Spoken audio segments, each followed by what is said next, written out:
প্রধান সাহেব, ও প্রধান সাহেব, বাড়িতে আছো? কেডাকে?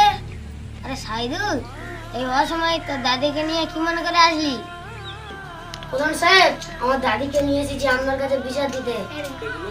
বল, কি বিচার দিতে এসেছিস? কি আর কাজ করার মতন ওনার বয়স আছে প্রধান সাহেব? এই বয়সে আমার দাদিমা কোনো কাজ কাম করতে পারছে না বলে আমার মা বাবা ধরে মেরেছে। আমি সঠিক বিচার চাই। কি এই ব্যাপার? তাহলে আজকে বিকাল 4টার সময় আসতে বলবে আমার বাড়িতে, বিচার হবে। প্রধান সাহেব, তাহলে আজকে আমরা আসি। ধ্যান রাকিবুল, তোমরা বিকালে বিচারের আয়োজন করো। ঠিক আছে।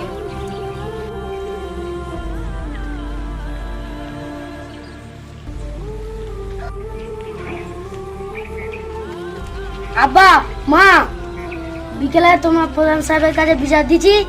প্রধান সাহেবের কাছে বিকেলে তোমরা যাবে। কি বিচার দিয়েছিস?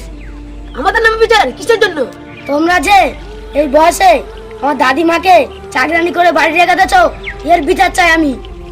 কি যত বড় মুখ না তত বড় কথা? তোরা কাল সব বসেছি।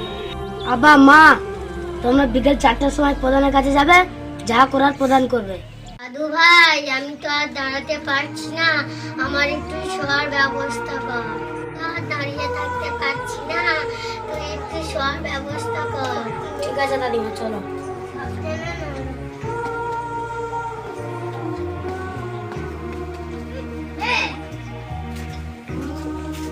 হ্যাঁ গো, তাহলে উপায়টা কি? উপায় তো আর নেই, আজ বিকেল 4টার সময় যেতেই হবে। না গেলে তো বিপদে পড়ে যাব। প্রধান বলে কথা। ঠিক আছে, যাই হোক, প্রধানের কাছে যেতে হবে। প্রধান কি করে দেখা যাবে। সাহেব, আপনার কাছে আমি সুবিচার চাইতে এসেছি, আপনি আমার সুবিচারটা করে দেন। ঠিক আছে, আমি যখন প্রধান হয়েছি তোমার সুবিচার আমি করে দেবো নিশ্চয়। এই শাকির, তুই তোর মাকে এই বুড়ো বয়সে অত খাটাচ্ছি কেন? নাকি চাটানি করে রেখেছিলিস? প্রধান সাহেব, আমি একটা বিপদের মধ্যে আছি, তাই আজকে আমি আপনার কাছে এসেছি। প্রধান সাহেব, তাহলে শুনুন, আমার যত জায়গা জমি ছিল, আমার বউকে আমি এতটাই যে ভালোবাসতাম, সেই জায়গা জমিগুলো আমার বউকে সব দিয়ে দিয়েছি। ওই যে সম্পত্তিগুলো নেওয়ার পরে আমাদেরকে নিয়ে এমন ভাবে খেলা করবে আমি সে ভেবে উঠতে পারি। আপনি বলুন প্রধান সাহেব, কোনো ছেলের সামনে কোনো মা চাকরানি হলে সেই ছেলে কি সহ্য করতে পারে? আপনি বলুন। ও আচ্ছা, তাহলে এই বিষয়। এই মেয়ে, তুমি কি মনে করেছো তোমার শাশুড়িকে তুমি চাকরানি করে রেখেছো? প্রধান সাহেব, আমি আপনাকে একটা প্রশ্ন করতে চাই। কি প্রশ্ন বলো সাইদুল। প্রধান সাহেব, আপনার কাছে কার মূল্য বেশি? আপনার মূল্য বেশি না আপনার মার মূল্য বেশি? আমি আমার জীবনের চেয়ে আমার মাকে 1000 গুণ বেশি ভালোবাসি।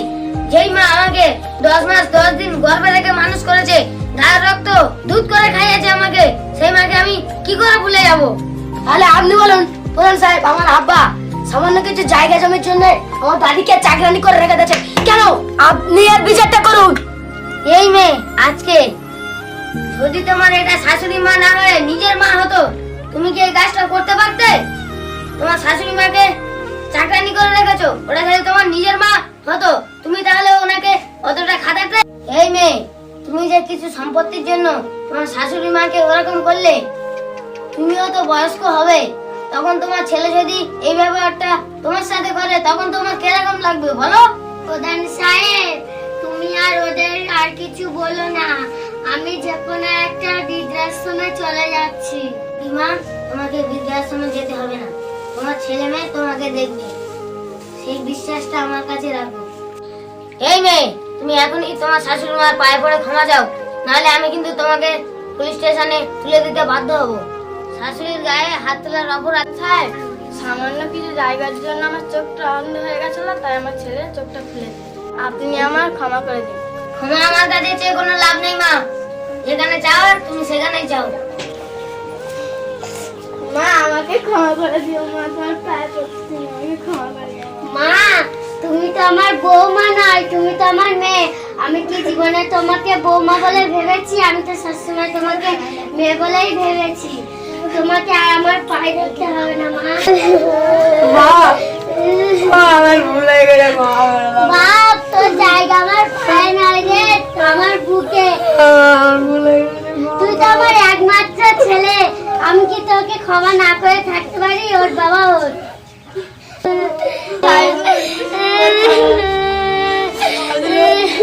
বাবা, তুই আমার ক্ষমা করে দিস।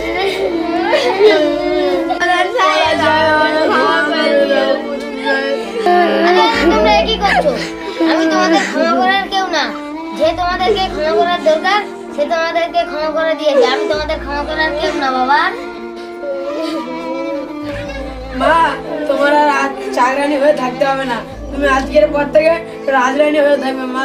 চলো ঘরে চলো মা।